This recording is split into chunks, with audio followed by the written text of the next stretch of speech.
विधानसभा निवडणुकीच्या तोंडावर महायुती जागा वाटपाची जोरदार चर्चा सुरू आहे। भाजप 150हून जास्त जागा लढवण्यावर ठाम आहे आणि त्यामुळेच महायुतीत विधानसभेच्या जागा वाटपात कॉम्प्रोमाइज नेमकं कोण करणार आहे, तिघांमध्ये हे बघणं अतिशय महत्त्वाचं आहे।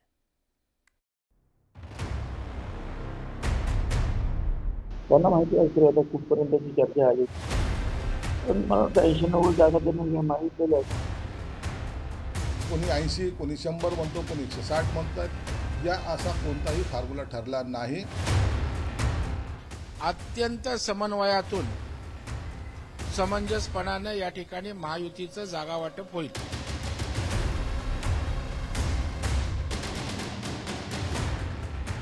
विधानसभा निवडणुकीची घोषणा होण्यापूर्वीच महायुतीतील घटक पक्षांच्या नेत्यांकडून दावे प्रतिदावे केले जात आहेत। त्यामुळे जागा वाटपावरून महायुतीत रस्सीखेच होणार असल्याचं आता लपून राहिलेलं नाही। अशातच महायुतीतील मोठा भाऊ असलेला भाजप गेल्या वर्षी इतक्याच जागा लढवण्यावर ठाम आहे। भाजप विधानसभेच्या 150हून अधिक जागा लढवणार असल्याचं सूत्रांनी म्हटलंय। गेल्या विधानसभा निवडणुकीत भाजपनं 164 जागा लढवल्या होत्या। उत्तम प्रकारचा समन्वय आहे।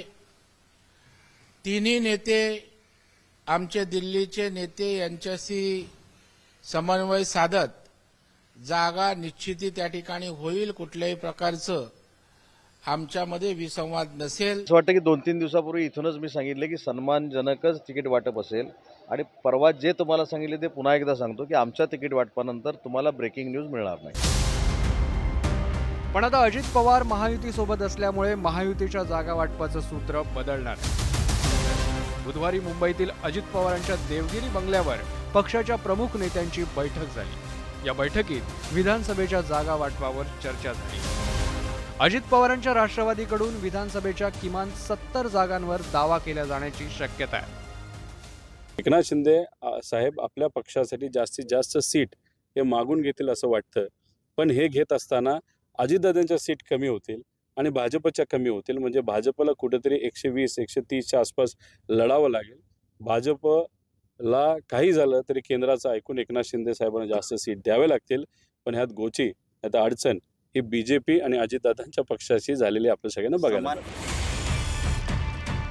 अजित पवारांची राष्ट्रवादी आणि भाजपकडून लढवल्या जाणाऱ्या संभाव्य जागांचा विचार केल्यास शिंदेंची शिवसेना किती जागा लढणार असा प्रश्न साहजिकच आहे। गेल्या वर्षी शिवसेनेनं विधानसभेच्या 124 जागा लढवल्या होत्या, पण आता बदललेल्या महायुतीच्या समीकरणामुळे शिवसेनेला काही जागांवर पाणी सोडावं लागणार असल्याची शक्यता नाकारता येत नाही। नुकत्याच झालेल्या लोकसभा निवडणुकीत शिंदेंच्या शिवसेनेला 8 जागा कमी मिळाल्या होत्या। त्यामुळे आगामी विधानसभा निवडणुकीत कुणाच्या वाट्याला किती जागा येणार, तसंच जागा वाटपात तडजोड कोण करणार हाच खरा प्रश्न आहे। Bureau report, news 18 Lokmat.